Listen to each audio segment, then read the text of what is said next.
अच्छे लोगों के चरण पड़ते हैं तो खेती तो खुशहाल हो ही जाती है, घर धन धन हो जाते हैं। इसलिए बढ़िया संस्कारित लोगों को, तपस्वी लोगों को घर में बुलाते रहिएगा। इनका आगमन घर के सभी दोषों को समाप्त कर देता है। गृह प्रवेश में हम पूज्य लोगों को क्यों बुलाते हैं, भजनानंदियों को क्यों बुलाते हैं? क्योंकि उनके चरण में ये प्रभाव है, श्री गुरु पद नख मणिगण ज्योति सुमिरत दिव्य दृष्टि। उनका तो सुमिरन करने से ही हृदय की आंख खुल जाती है, प्रकाश हो जाता है। इसलिए पूज्य लोगों को गृह प्रवेश के समय बुलाया जाता है। ददाति भूमि विवरम तत्रा विविधता। भगवान जिधर से निकलते हैं उधर ही निशाचर पीड़ित होते हैं। निशाचरों को लगता है कि अब हमारी मौत आ गई। तो बृहस्पति तत्व सनकई मार्गम, जो बात मैंने अभी कही वही बात आ गई। धीमे धीमे बृहस्पति जी मार्ग दिखा रहे थे। दर्शयते या शुभम, दर्शन मात्र से ही कल्याण हो रहा था।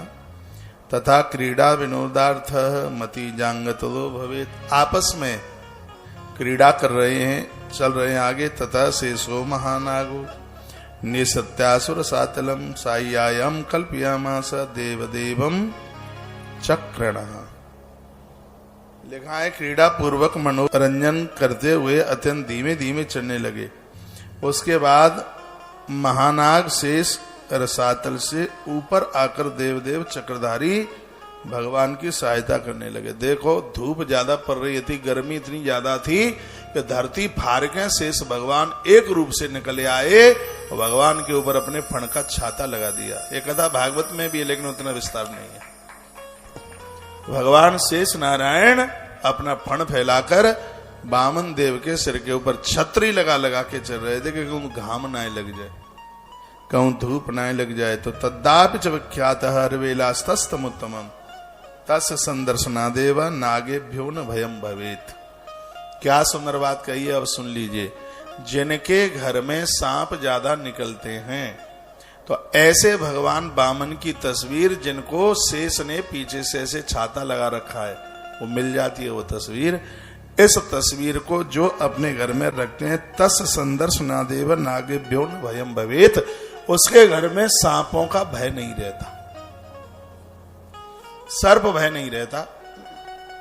जो बामन भगवान की तस्वीर लगा लेते हैं, इनका पूजन करते हैं, उस स्थान पर किसी भी प्रकार का सर्पों का भय नहीं रहता।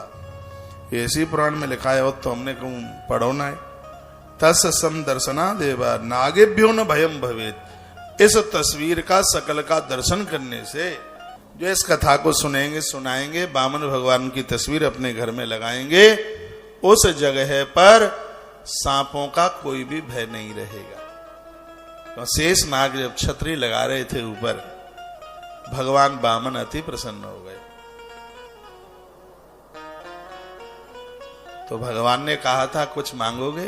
तो शेष ने कहा हमारी जाति में बहुत उद्दंड सांप पैदा होंगे, बेचारे भोले भाले लोग ने डस लेंगे, जो मानेंगे नहीं, ये उत्पात करेंगे। इसलिए हे प्रभु नारायण देव बामन देव, ये वरदान दे दो, जिस जिस घर में तुम्हारी पूजा हो, तुम्हारी कथा सुनी जावे, कोई भी सांप उस घर में, उस परिवार में किसी का दंशन ना करे, फण ना मारे, ये वरदान दे दो। अब हम तो बामन भगवान की तस्वीर लांगे ढूंढ के कहूं न कहूं थे। जहां बामन देव की तस्वीर होगी, पूजा आराधना होगी, वहां सर्प के काटने का कोई भय नहीं रहेगा।